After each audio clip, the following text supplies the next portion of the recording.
大家好，今天我来分享一道松饼的做法。用不粘锅来煎松饼最方便，锅里不用放油，就可以煎出漂亮的松饼。这些是做松饼需要的材料。首先，我们准备一个盆，盆里放入低筋面粉和泡打粉。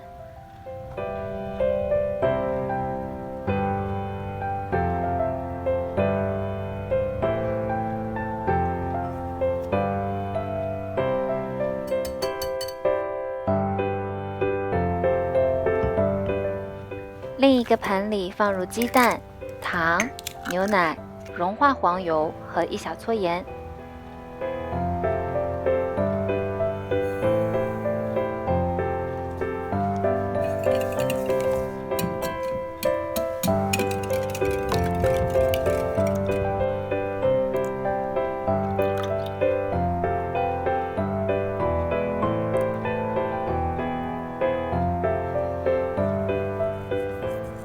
将所有的材料搅拌均匀，将混合好的面粉分次倒入到蛋液中，不需要大力的搅拌。一旦面粉糊中没有粉状的面团，就可以停止搅拌了。把香蕉掰成小块，然后捣成泥。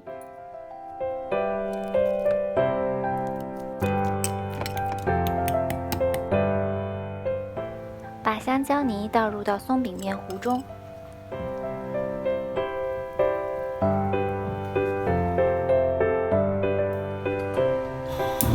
不粘锅中小火预热，然后转成小火，不需要放油。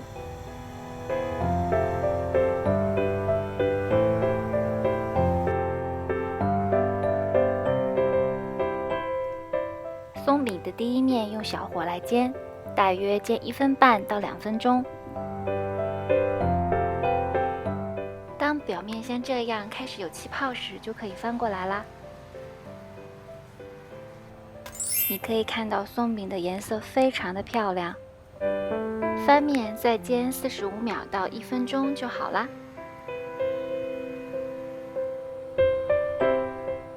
用这个配方来煎松饼，大概会煎到8个左右。我们来看一下松饼的里面，非常多的小气泡，非常的软。可以依据个人的口味放上黄油，淋上蜂蜜，放糖浆，都会很好吃。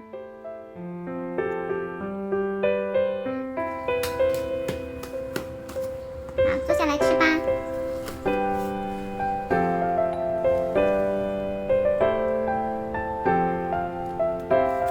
好吃吗？好吃，热不热？那个饼是不是比你的脸头大？放你脸上看看，把饼饼放在你脸上比一比。希望大家喜欢今天这个松饼的视频。如果你也有尝试做这个松饼，可以跟我分享你的感想哦。谢谢收看，我们下次再见。